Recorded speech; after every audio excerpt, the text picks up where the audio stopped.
హే Amigos! మనందరికీ స్వామి వివేకానంద గారి గురించి తెలుసు కదా! కానీ ఇప్పుడు వారి గురించి మీకు తెలియని కొన్ని అన్‌నోన్ ఫ్యాక్ట్స్ ఇప్పుడు చెప్పబోతున్నాను. రెడీయా? ఈ రీసెంట్ టైమ్స్‌లో ఐటీ కంపెనీస్, స్కూల్స్, కాలేజెస్ మరియు ఫారిన్ కంట్రీస్‌లో యోగా యాక్టివిటీస్ చాలా పాపులర్ అవుతున్నాయి కదా! ఈ యోగాని ఫస్ట్ టైమ్ ఫారిన్ కంట్రీస్‌కి ఇంట్రొడ్యూస్ చేసింది మన స్వామి వివేకానంద గారు. 1893లో చికాగోలో జరిగిన పార్లమెంట్ ఆఫ్ వరల్డ్ రిలీజియన్స్ కాన్ఫరెన్స్‌లో వివేకానంద గారు మన ఇండియాలో ప్రాక్టీస్ చేసే వేదిక్ యోగాని వెస్టర్న్ కంట్రీస్‌కి ఇంట్రొడ్యూస్ చేశారు. వారి స్పీచెస్‌లో యోగా ఇంపార్టెన్స్ మరియు మెడిటేషన్ గురించి చాలా క్లియర్‌గా చెప్పేవారు. ఇలా మన ఇండియన్ వేదిక్ యోగా మన దేశం నుంచి వెస్టర్న్ కంట్రీస్‌కి స్ప్రెడ్ అయింది. మన కల్చర్‌ని వరల్డ్ వైడ్ పాపులర్ చేసింది. స్వామి వివేకానంద గారు ఎప్పుడూ తన శిష్యులతో చెప్పేవారు. నేను 40 ఇయర్స్‌కి మించి ఎక్కువ కాలం బ్రతకను అని. తను ప్రెడిక్ట్ చేసిన విధంగానే జులై 4, 1902 తనకి 39 ఇయర్స్ ఏజ్‌లో ఉన్నప్పుడు కన్నుమూశారు. స్వామి వివేకానంద గారు యూఎస్ఏలో ఉన్నప్పుడు ఒక క్రిస్టియన్ మిషనరీ పర్సన్ వివేకానంద గారిని మాక్ చేయాలని అనుకున్నారు. ఆ ఇంటెన్షన్‌తో తన ఇంటికి రమ్మని ఇన్వైట్ చేశారు. అక్కడికి వివేకానంద గారు వచ్చిన తర్వాత ఆ పర్సన్ తన ర్యాక్‌ని చూపించి అందులో బుక్స్ ప్లేస్ చేసిన ఆర్డర్‌ని చూడమన్నారు. అందులో భగవద్గీత అన్నిటికన్నా కింద పెట్టి దానిపైన వేరే రిలిజియన్స్ బుక్స్ పెట్టారు. ఆ పైన బైబిల్‌ని ప్లేస్ చేశారు. ఆ పర్సన్ వివేకానంద గారితో ఇలా అన్నారు. "నేను యూజువల్లీ ఇక్కడ బుక్స్ చదువుతాను. మీకు నేను బుక్స్ అరేంజ్ చేసిన ఆర్డర్ నచ్చిందా" అని. వివేకానంద గారికి ఆ పర్సన్ ఇంటెన్షన్ అర్థమయ్యి, ఇలా సమాధానమిచ్చారు. బుక్స్ అన్నీ కరెక్ట్ ఆర్డర్‌లోనే పెట్టారు. భగవద్గీత కింద పెట్టడం వల్లే పైన బుక్స్ అన్నీ స్ట్రాంగ్‌గా నిలబడున్నాయి. ఎందుకంటే భగవద్గీత అన్నిటికన్నా ఏన్షియంట్ బుక్ కాబట్టి. భగవద్గీత గనుక తీసేస్తే మిగిలిన బుక్స్ కూడా పడిపోతాయి. ఎందుకంటే అది మిగిలిన స్పిరిచువల్ బుక్స్‌కి మూలం కాబట్టి అని. ఆ పర్సన్ ఇన్సల్ట్ చేయడానికి ట్రై చేస్తే ఆ ఆపర్చునిటీని స్వామి వివేకానంద గారు మన వేదిక్ హిస్టరీని రెస్పెక్ట్ చేసే విధంగా కన్వర్ట్ చేశారు. ఈ సిట్యుయేషన్‌తో మనం ఆయన presence of mind, wisdom, challenging సిట్యుయేషన్‌ని హ్యాండిల్ చేసే ఎబిలిటీని అర్థం చేసుకోవచ్చు.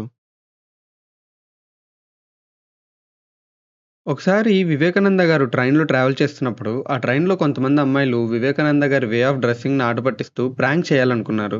వాళ్ళు స్వామి వివేకానంద గారి దగ్గరకొచ్చి "నీ హ్యాండ్‌కున్న వాచ్ ఇవ్వు. లేదంటే పోలీసులకి నువ్వు మమ్మల్ని హెరాస్ చేస్తున్నావని కంప్లెయింట్ చేస్తాం" అన్నారు.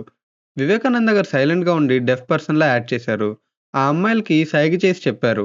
"నాకు వినిపించదు. మీరు ఏం చెప్పాలనుకుంటున్నారో అది రాసివ్వండి" అని. దెన్ ఆ గర్ల్స్ ఆ విషయాన్ని పేపర్ మీద రాసిచ్చారు. వివేకానంద గారు పోలీసులను పిలిచి జరిగింది చెప్పి, ఆ పేపర్ చూపించి కంప్లెయింట్ ఇచ్చారు. ఇలా వివేకానంద గారు తన ప్రెజెన్స్ ఆఫ్ మైండ్‌తో ఆ అమ్మాయిలకి బుద్ధి చెప్పారు. అండ్ సిట్యుయేషన్‌ని చాలా ఇంటెలిజెంట్‌గా హ్యాండిల్ చేశారు. వివేకానంద గారు తన ఫ్రెండ్‌తో కలిసి షిప్‌లో ట్రావెల్ చేస్తున్నప్పుడు చదవటానికి షిప్ క్రూ మెంబర్స్ దగ్గర నుండి ఒక న్యూస్ పేపర్ తీసుకున్నారు. వివేకానంద గారు ఆ పేపర్ చదివి తరువాత తన ఫ్రెండ్‌కిచ్చి ఛాంబర్ నుండి బయటకు వచ్చారు. తన ఫ్రెండ్ ఆ న్యూస్ చదువుతున్నప్పుడు ఆ పేపర్ గాలికి ఎగిరి సముద్రంలో పడిపోయింది. ఆ విషయం తెలిసి క్రూ మెంబర్స్‌లో ఒకరు తన ఫ్రెండ్ దగ్గరకొచ్చి తిట్టడం మొదలుపెట్టారు. ఆ తర్వాత వివేకానంద గారు తిరిగి వచ్చినప్పుడు తన ఫ్రెండ్ జరిగిందంతా చెప్పారు. వెంటనే వివేకానంద గారు ఒక బ్లాంక్ పేపర్ తీసుకొని ఆ న్యూస్ పేపర్‌లో ఉన్న న్యూస్ అంతా ప్రతి డీటెయిల్ లెటర్స్, కామాస్, ఫుల్ స్టాప్‌తో సహా యాక్యురేట్‌గా అందులో రాశారు. ఆ పేపర్‌ని వివేకానంద గారి క్రూ మెంబర్స్‌కిచ్చి, ఇందులో న్యూస్ పేపర్‌లో ఉన్న న్యూస్ అంతా ఉంది. కావాలంటే మీరు చెక్ చేసుకోవచ్చు అని చెప్పారు.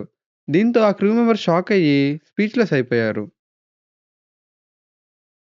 స్వామి వివేకానంద గారు చికాగోలో ఉండే టైంలో రోజు లైబ్రరీ నుండి చదువుకోవడానికి చాలా బుక్స్ తీసుకునేవారు. మళ్ళీ తిరిగి నెక్స్ట్ డేనే రిటర్న్ చేసేవారు.